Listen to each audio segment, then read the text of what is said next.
Thank you, Ned. First, want to congratulate John Meter-Perrell. I think he's done a great job here tonight. And thought he might be a little bit nervous, given that he's broadcasting Boston College basketball. He's not used to speaking with this many people listening, so thought that might be a little rough. Ba-dum-bum, that's right. When I met Coach Mack 30 years ago, I watched him give many speeches as he tried to travel all over New York State and the Northeast and try to build back Syracuse football the way that Coach Pasqualoni described in a letter. And one of his adages, despite what Coach Schluntz might have been told, was, and I've tried to remember this, short speeches make for long friendships. Coach Mack has said that for 30 years that I've known him, so I will try to be uncharacteristically brief myself. But I do want to, Ned is too modest to tell this story about his friendship with Coach Mack, which they renewed today.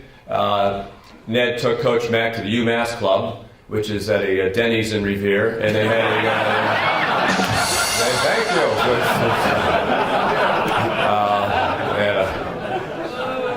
And he drove all the way back. He let Coach supersize it at the drive-thru, which was very nice.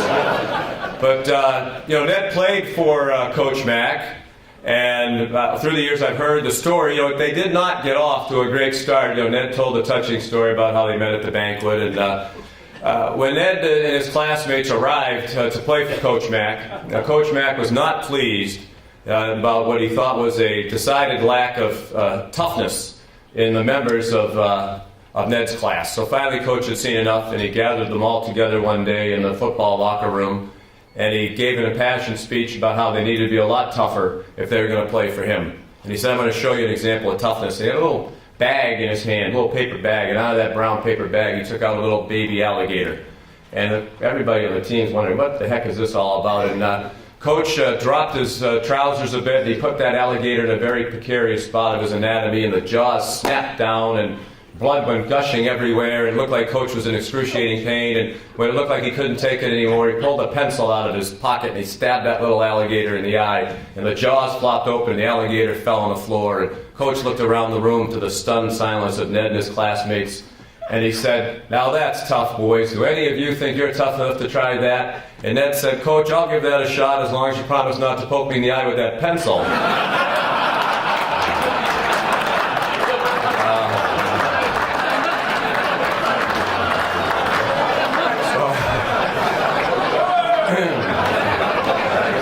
True story. Sorry, Ned's Amherst-bound son is in the room and had to hear that story, but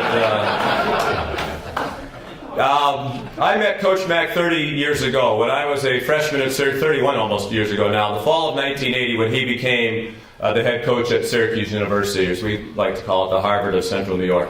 And it's close. But I just started my freshman year. Coach Mack became the football coach at the end of the football season, fall of my freshman year. And I had been a work-study student in the Syracuse Sports Information Office, working for Larry Kimball, our SID. And so I knew that our new football coach who was going to be introduced that night at a press conference was Dick McPherson, because I helped stuff the press releases into the envelopes that we were going to hand out at the press conference that night. And I remember my dad, and I know most of you, and a lot of you in the room knew my dad, the late Will McDonough. And I knew my dad had mentioned Coach McPherson from his days at UMass, and I thought they might be friendly, but I really wasn't sure. So I said, I'm going to go to the press conference tonight, and I'm going to try to just have one word or two, if I can, with Coach Mack. So Coach Mack came in and, of course, charmed the socks off everybody, as he has for his entire life at the press conference. He talked about winning the press conference, and he won it.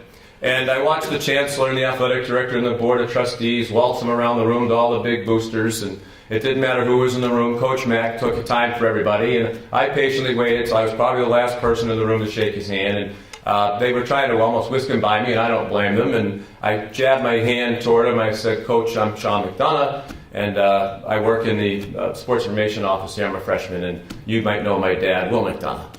And he had a typical big Coach Mack smile, and I got my first big Coach Mack hug, which a lot of you in the room have received.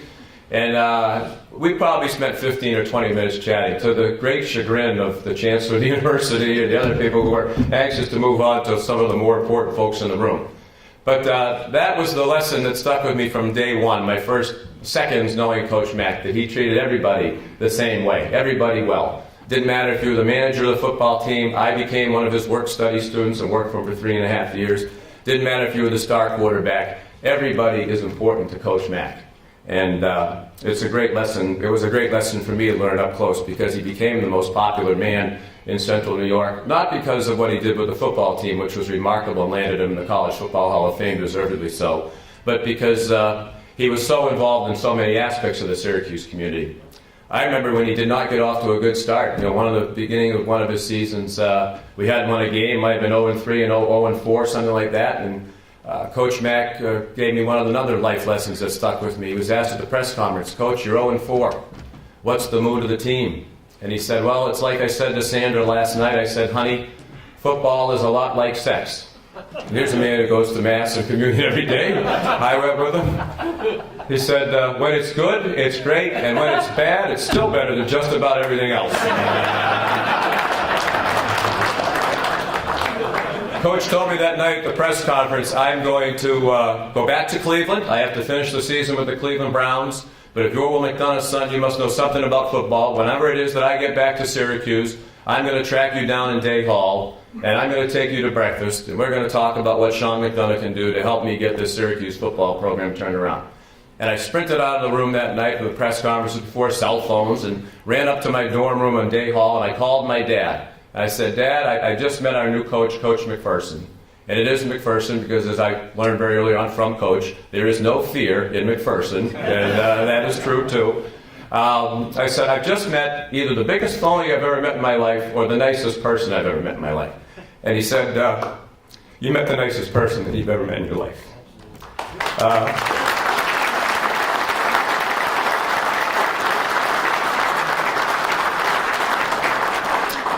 And that's true. I'm sorry, Coach. Now I know how you feel.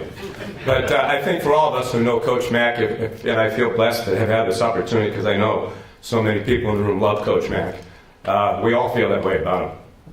When one of my regular treats is to get a phone call, and many of you have gotten this call too, and I'll listen to the message, and it'll say, "Sean, it's Coach Mack," and he'll talk about whatever it is. It's usually he's calling to say something nice about you, that he just saw you on TV, or he was happy to play in your charity golf tournament, when it's really our great privilege to have him. And he always signs it off with, "Isn't it nice to get a phone call from somebody who doesn't want anything?" Love you, Coach Mack. And he always signs it off. And I remember having the great privilege of leaving him a message. My dear friend Chris Spielman was part of my colleague at ESPN, with whom I worked for 3 years on the college football telecast. Great player at Ohio State, and a great player in the NFL. And Chris, a couple of years ago, lost his wife, Stephanie, at a very young age, in her early 40s, to breast cancer after battling it for 11 years. And I called Chris and checked in on him, and I called Rob Stone, our sideline reporter, to see if he had talked to Chris, because I was a little worried about Chris. And he said, "Chris can't tell anybody this, but I talked to him tonight, and he just got a call tonight, and they're going to announce tomorrow that he's going to be one of the inductees going into the Hall of Fame." And I asked Rob, did he mention anybody else? Because I knew Coach Mack had been nominated a couple times and had been very close from friends of mine who were involved in the process. He said, no, they didn't tell him anybody else. They just want to let him know. The next day, I was working out about noon, had my cell phone down on the side of the room. My cell phone beeped. There was a very good friend of mine who's met Coach Mack. And the text just said, "Coach Mack, HOF." And I tried to leave him a message, and I cried like this when I found out, because I was so happy for him. There's nobody more deserving of that, and if they made a Hall of Fame for great human beings, he'd be in first class in that too. Coach, congratulations.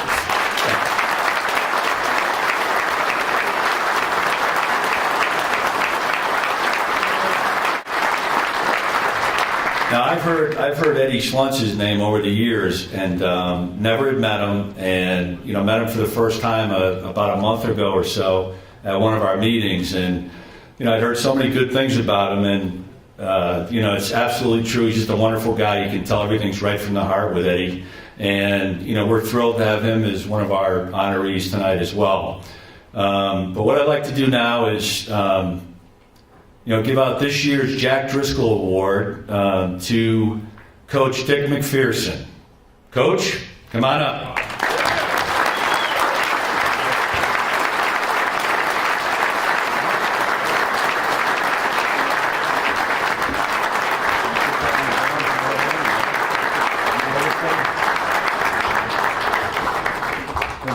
Appreciate it.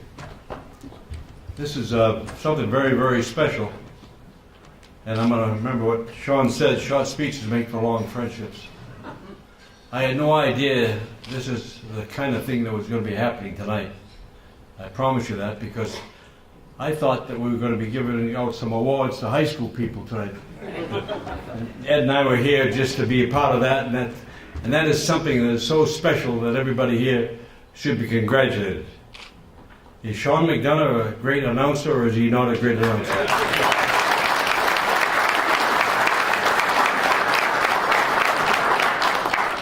One of those damn phone calls that he talked about was for me when I found out that he got this Monday Night Baseball thing, because there's a lot of us at Syracuse and there's a lot of announcers that come out of there, but everybody uses him as a focal point. And I want you to know that he does stretch some things.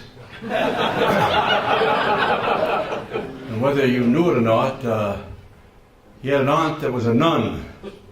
And she was the one that, with Will traveling so much, as though a wife there or a mother there, she mothered these child. And I never knew nuns that turned out so many damn liars in my life.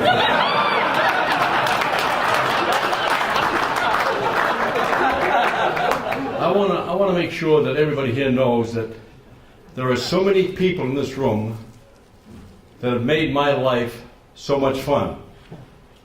And it would be horrible on my part to name even one.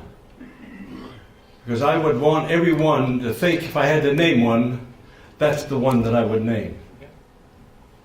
And for me, to have a chance to be a part of a program of football, and I think that anybody that's played the game realizes what a special thing it is. And the only thing that a coach needs to be successful is an outstanding wife and a family. And I know a lot of you people are here somehow because of me. And I hope, without any doubt, that you carry great memories of your time in the game of football and any one of the coaches that had you. And Ed, you know that it's very proud for me to be along with you. All I know about Brookline was a hell of a lot of rich people there. That's all I know about that. And, short speeches do make a long, short friendship, short whatever it is.